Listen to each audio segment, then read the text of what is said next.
Hey there, welcome back to another review, this time of the 1998 remake, Mighty Joe Young, which in my opinion was a mighty good movie. I thought this was an excellent film. I thought it was entertaining, I thought it was well paced. I honestly prefer this over the 1949 original, and I like the 1949 original. I just personally felt that this movie had a better script, a better story, better human characters, a better climax that actually fit with the rest of the film for me, and overall I thought it was a more enjoyable, more satisfying film. And even though the stop motion effects are impressive in the 1949 original, I would argue that Rick Baker's animatronic and makeup effects of Mighty Joe Young in this film is even more impressive, because there are a lot of shots in this film that look downright real. It looks like they have gotten their hands on a rare genetic abnormal or aberration of an ape who is 15 feet tall and weighs 2,000 pounds. That's how impressive the work by Rick Baker is in this film. And it's kind of bittersweet, because it's just, I can't believe my eyes. I cannot believe what I'm looking at in this movie when I'm seeing these effects. But it's bittersweet because we don't see that nowadays anymore.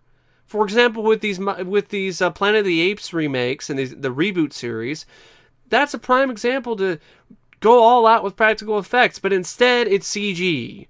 It's CGI with motion capture. And as good as that can be, and it's gotten better over the years, it still looks like something from a video game. Here, it's done practically, and it is amazing. It really is. And I highly recommend you check out the film just for these effects alone, because they have to be seen to be believed. So, Mighty Joe Young is directed by Ron Underwood, and this is a director who's directed a few other films that I really enjoy. I like City Slickers, Tremors, so it was nice to see another film by him. Sadly, he would follow this up with Pluto Nash, and you could tell his heart wasn't in that project. But when it comes to films where he actually has passion for them, it really does show. He really injects a lot of energy and life into his direction, and this is another example of that. I thought he was a great choice to direct this, especially with his work with Tremors. So he really does a great job directing the sequences with Joe and with the other actors in the film. And this is a guy who definitely knows how to shoot effects, and it shows. Now, the film has a screenplay by Mark Rosenthal and Lawrence Connor. I think this is a really great screenplay. I think this is a great script. The only issues I have with this script are pretty minor, and those are some of the only problems I have with the film.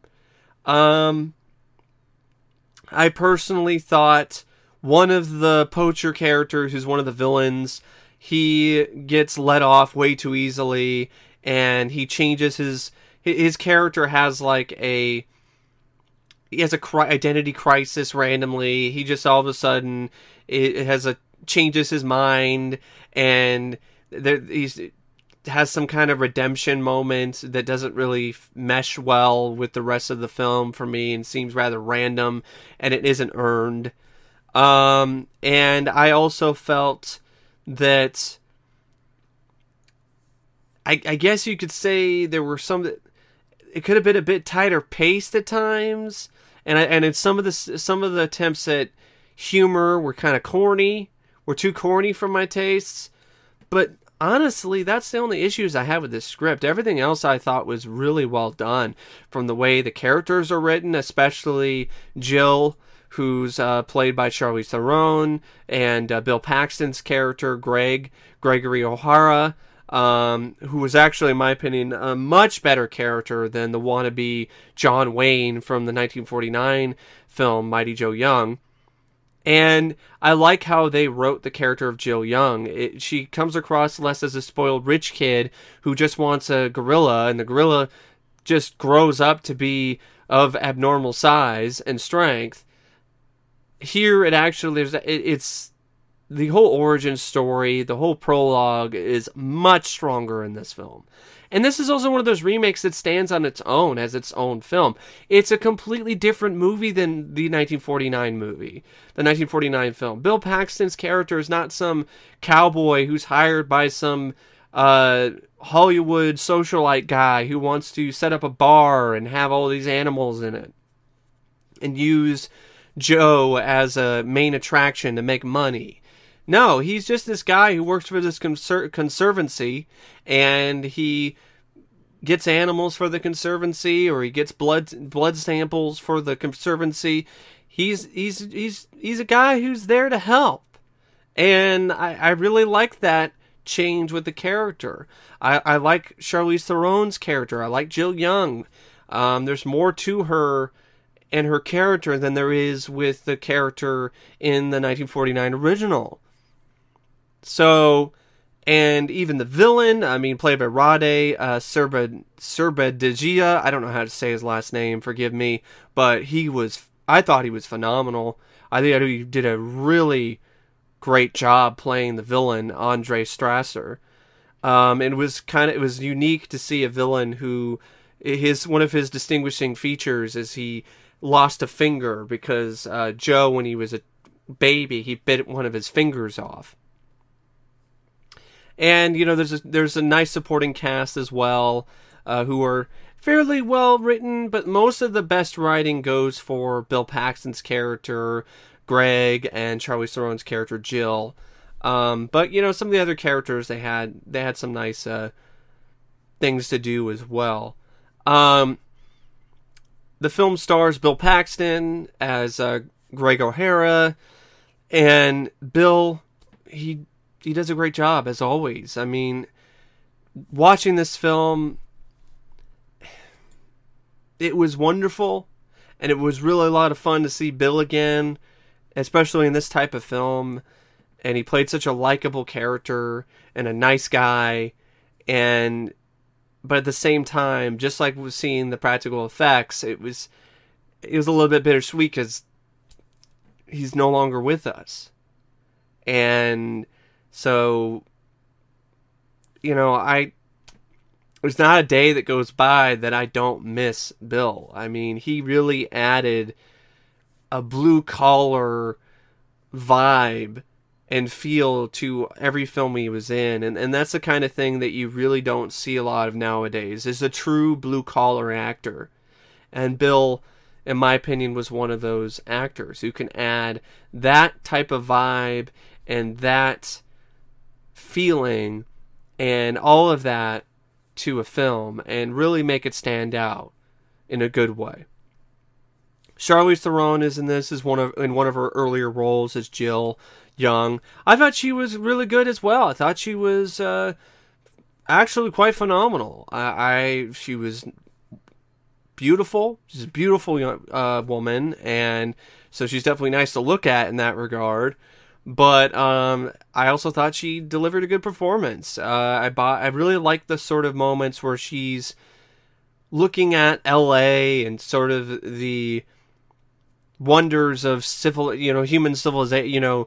Not human civilization, but civilized. Kind of big city life. The wonders of big city life and television and all this other stuff, and looking at it with this wide-eyed glee. And I really like that, and I honestly wish there was more of that, because I always thought that kind of fish out of water thing with her was actually was really interesting. And Rade Šerbedžija as Andre Strasser was a great villain.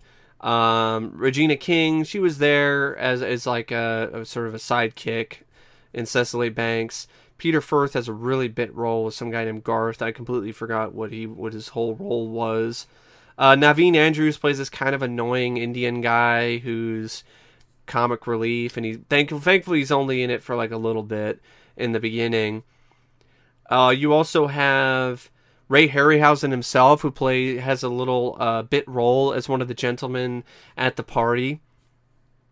And David Paymer, who has been in a lot of films. He's in this as Harry Rubin, one of the guys who works at the Conservancy. And he plays a typical character that you see this guy play. He's a kind of nerdy, awkward, socially inept guy. He plays that role perfectly, and he's always the guy I think of when you need that type of role for a film. You go with David Paymer. It also features a score by James Horner, which is pretty underrated in my opinion. It's a beautiful score. It really is. It's a gorgeous score that has some really nice African folk music that is interspersed throughout it. Really was a fan of that score. Great, beautiful, gorgeous cinematography by Donald Peterman and Oliver Wood. The editing by Paul Hirsch I thought was tight. It was editing that is definitely not all over the place. I didn't really see any edits that seemed like they were glaring or things needed to be switched up. It was definitely something this film had in its favor, and it has a lot of things that it does right, in my personal opinion. So, the story, like I said, is different than the original, and that really makes it, in my opinion, a little bit better than the original. And also, it's one of those things, like I said earlier, it makes it so it can stand on its own. So it's not one of those remakes that's just a shot-for-shot remake. So it starts out with a young Jill Young who witnesses the death of her mother, Ruth Young, who is played by Linda Purl in a little bit role, but she does the best she can. She actually, not really the best she can. She does a great job. And this kind of reminded me a little bit of Gorillas in the Mist. So kind of, which is another film that Rick Baker did practical effects for the gorillas in the movie. And so you have this prologue, which is actually really heart-wrenching and sad and really effective. So her mother dies in her arms because a poacher, a group of poachers led by Andre Strasser. He actually shot her. He was meaning to shoot one of the gorillas, but he ends up shooting her instead. This is where Joe bites off his right thumb and his trigger finger. And then it flashes forward to 12 years later. Jill has raised Joe, who's now grown to a height of 15 feet, and he weighs 2,000 pounds. And when you first see Joe, it's just this jaw-dropping scene where you just see, when you see the practical effect and everything, it's jaw-dropping. I can only imagine how amazing and how enthralling it would have been to see it on the big screen. And Rick Baker, he wasn't necessarily leery of doing the film. It's just before this, he had said, I'm not going to do another ape movie. I'm not going to do any more gorillas. Because he said after Gorillas in the Mist, he wouldn't do any more projects that involved creating animatronic apes. But then he broke that statement when he did Baby's Day Out. And then after that film, he said he would not do any more ape projects. But he got called to work on this film. And he changed his mind because of his love for King Kong and the original film that changed his mind. And this is also the last film that Baker created where Baker created an animatronic gorilla suit. And he saved his best for last with this one. Now, this film is a lot like Jurassic Park in the way that it does its effects. Like most films during the 1990s that feature creature effects, Joe was created through the mixture of practical and digital effects. For the majority of the film, Joe was portrayed by creature suit performer John Alexander, who wore a radio-controlled animatronic gorilla suit created by Rick Baker. And in order to achieve these scenes, Alexander would often act on miniature sets that were surrounded by blue screen. And how they did this is really... I'm trying to think of the right word. I'm trying not to reuse so many different words, but it's just... there's only so many words out there for good. Or great. And great is one of the best ones. So, I mean, it's a great job by the effects artists of blending in the miniatures with Alexander's suit work. I can't even tell. I couldn't even tell. That's how good of a job they did. So you also had a little Joe, Baby Joe, who was played by Vern Troyer. So you saw Baby Joe in the beginning. He was always, there was always something different about Joe, even when he was a baby. He was bigger than the other baby gorillas. I liked that touch that the script had.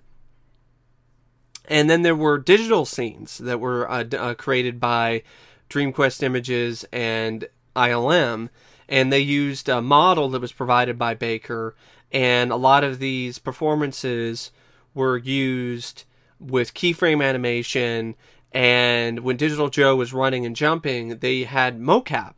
They used motion capture data that they captured from an infant chimpanzee. So I thought it was really cool, and this film is one of those movies that does a really awesome job combining the two different styles of effects, the two different things. It combines CGI and practical effects, which is something that, so many films nowadays just do not do enough of that. Look at Jurassic World. The best looking effect was that one scene with the dying dinosaur, because it was practical. Everything else was CGI. Jurassic Park is still one of the most impressive films when it comes to visual effects, because it used CGI for what it was invented for in the first place, as something to enhance practical effects and not completely replace them. So this film has a lot of shots with practical, which looks stunning, and then it also has some shots with the CGI as well. So it's a nice mix. Now, as a result of Joe being there in the jungle, and because of his huge size, the other gorillas, they won't accept him. And so he is become known as like this mythic protector of the land. And he's living in somewhat peace until Greg O'Hara, Bill Paxton, comes in, and he convinces Jill, Charlize Theron's character, that he would be safer from poachers if they relocated to the U.S. At a conservancy where he works at. And there was a fun scene earlier where Bill Paxton is trying to catch up with Joe. He's trying to catch him, and he has these guys who were working with him, and they're trying to do all these different ways of catching Joe. It's a pretty fun sequence. And he keeps running into Joe, and Jill keeps saving his life because he keeps getting closer and closer to Joe, like hurting him pretty badly. Eventually he wins her trust, and I thought Bill Paxton and Charlize Theron had wonderful chemistry with one another. That's another one of the things I liked about the film. And so he convinces her to take Joe to LA, to the conservancy. And he'll put Jill in charge of Joe. Jill is approached by Strasser, who shows up when he finds out that that Joe, the ape that bit off his fingers, he's in LA. So he approaches her, and he's pretty much asking her, okay, give me... Joe isn't safe here. I have a animal preserve in Botswana. He'll have all this room to roam. It's too small for him here. And actually, that kind of happened a little bit later, because earlier there's this whole thing with Joe, and he was there in the conservancy and in the little habitat there, and there's this whole sort of drama that goes on where Strasser and his partner, they antagonize Joe. He's freaking out. It culminates in him freaking out at this gala and becoming a liability for the conservancy. So eventually Jill actually does take Strasser's offer, because Joe could be euthanized and he's being kept in a cage because they don't believe he's safe. You know, it's not safe for him to be around people. And the film really, the script of Mark Rosenthal and Lawrence Connor really excelled at making you sympathize with this big ape. I mean, you really did feel for him. And it really did make these villains you hated. You hated them so much. I mean, I hate poachers to begin with. They're fucking scum, in my opinion. So, to see, you know, this unique ape, this unique animal being tortured pretty much by these poachers was pretty difficult to see. And it made the scene near the end where Strasser gets killed, pretty much, and Joe gets his revenge, really satisfying. So, anyway, she accepts Strasser's offer. Then stuff comes to light that proves that he's not who he says he is. So she ends up getting on the truck with him and Joe, but eventually she starts to realize something is wrong because Bill Paxton's character Greg starts following the truck, trying to warn her. She then recognizes him once he says a word that she remembered when she was a kid. She hits Strasser in the face. She manages to get out of the truck and get with Bill Paxton. The truck crashes. Joe gets out of the truck, and there's a really cool sequence where Joe is running around in the streets of LA, and there's a scene where he goes in and he climbs on top of the Mann's Chinese Theater, and there's a scene where he's on the Hollywood sign. So that was a lot of fun, and that's kind of stuff I wanted to see from the 1949 film, but I'd never really got to see. So the film upped the ante, which is what you should do with a update multiple years later, like this film. So now the police and these other people are trying to chase down Joe. There's a nice suspenseful scene where these policemen, these SWAT guys on a helicopter are chasing after Joe, and he finds a way to hide from them. And it all culminates in a climax that ends up at a fair. And because Joe sees these lights, this spotlight, it reminds him of something he saw at home, you know, in Africa. And so he goes to the spotlight, and he's in the fair, and people running out of there, and Strasser is there, and he's got his gun, and he wants to take out Joe. And that's where you have one of the moments I didn't really care for. I did not care for the whole poacher, the sidekick guy who earlier had a change of heart and was like, "Oh, you can't shoot her. You can't shoot a woman. You know, I thought you were only going to kill animals." And then I guess he has a conscience, and he goes in and tries to knock out Strasser, but he knocks him out beforehand. And I'm just like, this guy was the guy who's shaking the keys and tormenting Joe earlier, and there's probably all these other animals that he's led to their demise. I don't even give a fuck about this guy. In fact, I wanted to see Joe shove the keys up his fucking ass.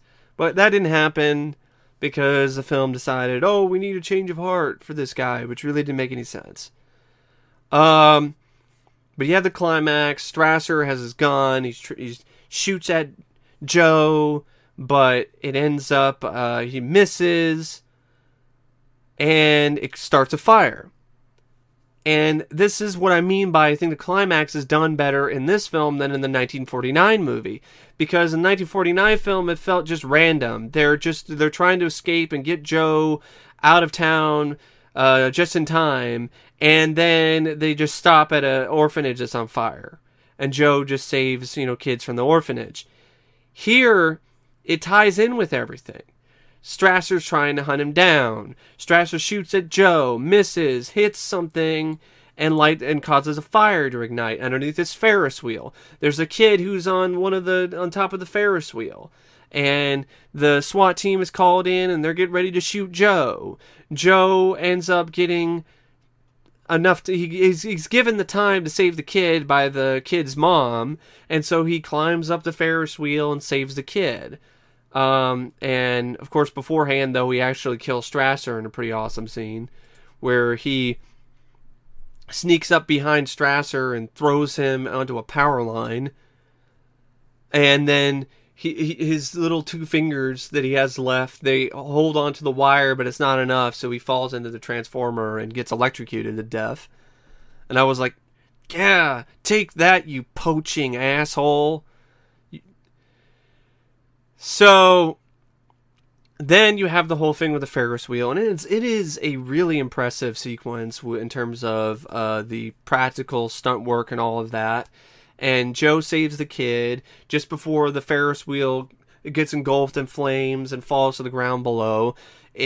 Joe falls down. There's this whole moment where you're like, maybe he didn't make it, but of course he does. And then the film ends with Joe getting his own wildlife preserve, the Joe Young Preserve in Africa and Uganda, because all the people who are at the fair at the Santa Monica Pier, they decide to donate money to save Joe. And, Joe lives happily ever after while this really wonderful, heartfelt score by James Horner plays in the background. That's Mighty Joe Young. It's a pretty straightforward plot. It's pretty simple, but I think it's pretty effective. A lot of people will say things like this movie's cheesy or it's corny or whatever, and to each their own. I think it just means that this film was heart. And I'm a sucker for movies like this that have a heart of gold, and I miss films like this. I miss films that put a smile on your face. I mean, this is a movie that really put a smile on my face. It put me in a good mood. It's a great adventure for kids and for adults alike, in my opinion. And I do personally feel that this is one of Disney's most underrated live-action films. I don't think it deserved to bomb as badly as it did, and I also would recommend it. If you haven't seen Mighty Joe Young and it's a film that had interested you, but you never got around to seeing it, I definitely do recommend you check it out. And even if this is the first time you've heard of it, I still recommend you check it out, especially if it sounds like it's something that might be interesting to you. Especially if you're a fan of Bill Paxton and you want to see more Bill Paxton. And also if you want to see a young Charlize Theron in one of her earliest bigger roles. But anyway, yeah, I don't really know what else to say about Mighty Joe Young, except if I was going to rate it out of 5 stars, and I would give the film 4.5 out of 5. I think it's that strong of a film. I think it's that mighty of a motion picture, because the only issues I have with it are the stuff with the poacher sidekick, some pacing issues here and there, but not very many of them, and some moments of humor that I thought were a bit too corny for my tastes. But overall, I really enjoyed this film, and I definitely will add this to my collection someday in the future. But anyway, thank you for watching my review of Mighty Joe Young, and as always, I will see you guys later. See ya.